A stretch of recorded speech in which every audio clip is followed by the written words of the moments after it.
Hello guys, अस्सलाम वालेकुम। आज हम जो चैप्टर स्टार्ट करने लगे हैं वो है स्टॉक वैल्यूएशन का। स्टॉक वैल्यूएशन में हमने 3 मेजर कॉन्सेप्ट्स पढ़ने हैं, जिसमें से first one is zero growth,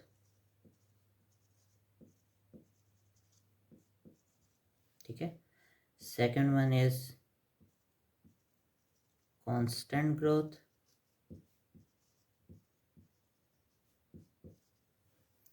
and third one is variable growth, ठीक है। अच्छा, अब ज़ीरो ग्रोथ को फाइंड करने का हमारे पास फार्मूला क्या होता है? V C is equal to D naught K C, ठीक है। और जो कांस्टेंट ग्रोथ का हमारे पास फार्मूला होता है फाइंड करने का, वो होता है V C is equal to D one K C minus जी, ठीक है।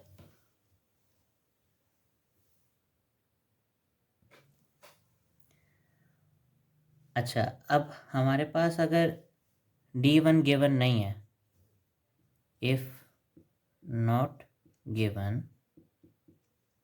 तो हम, और डी नॉट हमें गिवन है, दिस वन, ठीक है ना, ये हमें गिवन है और ये गिवन नहीं है, तो हम फिर कैसे कांस्टेंट ग्रोथ को फाइंड करेंगे? तो उसका सिंपल सा एक फार्मूला है,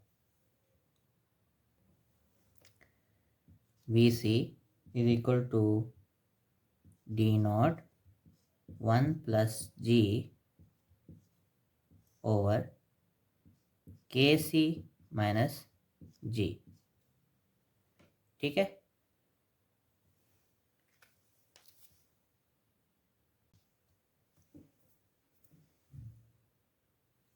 तो सबसे पहले हमारे पास आता है वी सी, ये होता है हमारे पास वैल्यू ऑफ कॉमन स्टॉक,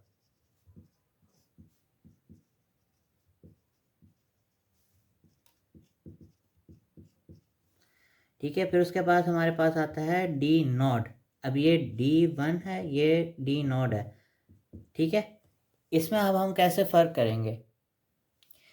तो जो डी नॉट हमारे पास होता है ना, वो आपने सबसे पहले क्वेश्चन में देखना है कि क्वेश्चन में गिवन क्या है, ठीक है। तो क्वेश्चन में अब जैसे हमारे पास जो डी नॉट है वो हमारे पास होता है dividend, most recent dividend, most recent dividend paid by the company,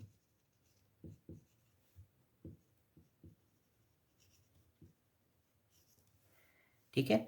और जो हमारे पास डी वन होता है वो एक्सपेक्टेड डिविडेंड होता है, ठीक है, for the next period, expected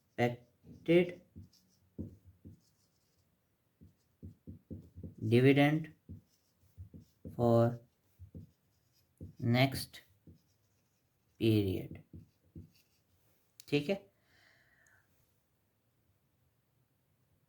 अब हमारे पास जो के सी होता है,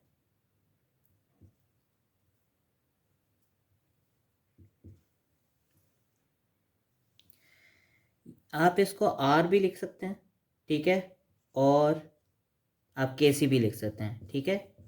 आर भी लिख सकते हैं और के सी भी लिख सकते हैं, ठीक है।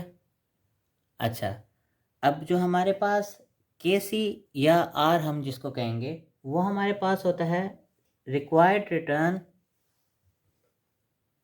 On common stock, required return of common stock, ठीक है। अच्छा, अब हमारे पास आ जाता है जी। व्हाट इज जी? तो जी हमारे पास होता है ग्रोथ रेट,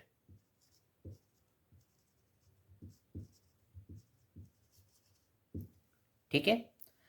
ये हमारे, इसको आपने याद रखना है, ठीक है। आपको ये चीज़ें याद होंगी तो आप क्वेश्चन इजीली हल कर सकते हैं, ठीक है। तो हम आप अपने प्रॉब्लम की तरफ चलते हैं। प्रॉब्लम जो हमारे पास है वो है प्रॉब्लम चैप्टर 7.5 जो है ज़ीरो ग्रोथ का। ठीक है, आपको कोई भी टेस्ट होता है या आपको कोई भी इस तरीके का कुछ होता है तो आपको बताया नहीं जाएगा कि ज़ीरो ग्रोथ का, आपने ये खुद फाइंड करना है कि ये ज़ीरो ग्रोथ का है, वेरिएबल ग्रोथ का है या कांस्टेंट ग्रोथ का है।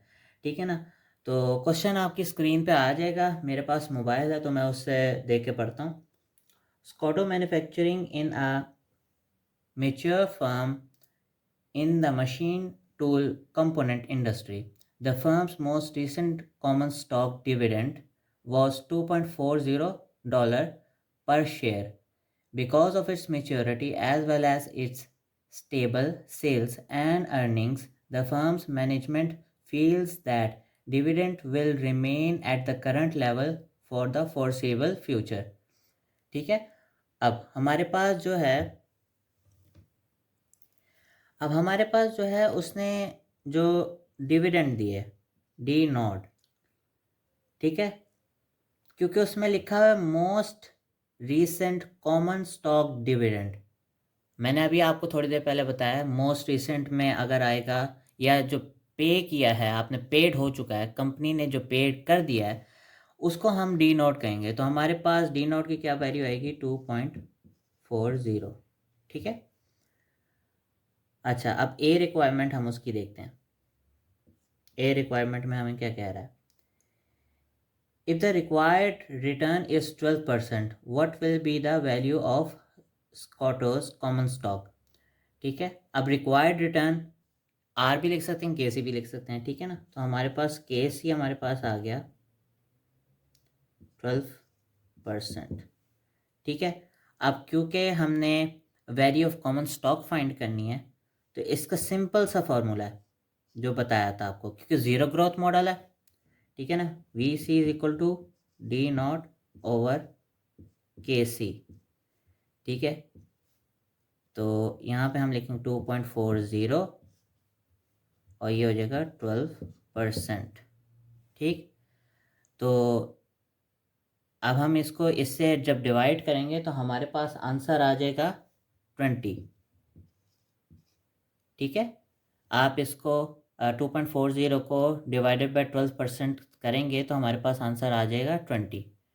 ठीक है, अच्छा अब उसने हमें जो ये हमारा जो है ना ए कंप्लीट हो गया। अब जो उसने बी हमें कहा हुआ है, if the firm's risk as perceived by market participant suddenly increases causing the required return to raise to 20%। अब उसने हमें required return this one, ठीक है, उसने कहा ये 20% हो जाए तो क्या इफेक्ट पड़ेगा, चलें देख लेते हैं। अब हम इसका पार्ट बी करते हैं।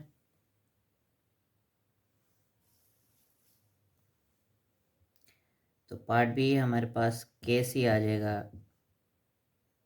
हमारे पास 20%। फॉर्मूला सेम है हमारे पास, V C is equal to D naught over K C. ठीक है ना, तो हम 2.40 को हम जब 20% से डिवाइड करेंगे तो हमारा आंसर आ जाएगा 12।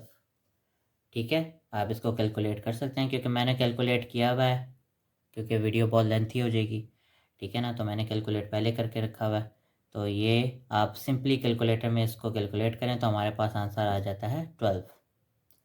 ठीक, अब उसने हमें सी दिया हुआ है, judging on the basis of your findings in part A and be what impact does risk have on value, explain.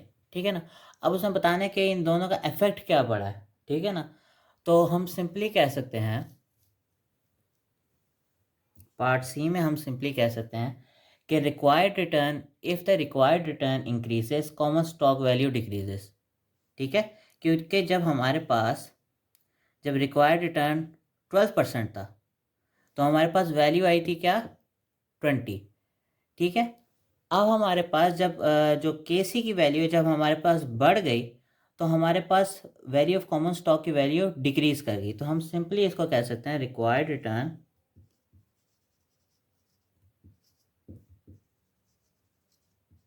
Return increases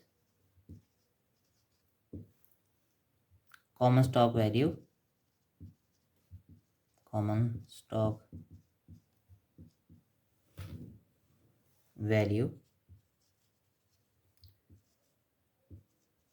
decreases। ठीक है, ये हमारा क्वेश्चन 1 कंप्लीट हो गया। चलिए मैं अपना हाथ साइड पे कर लेता हूँ, आप इसकी स्क्रीनशॉट ले लें। ठीक है,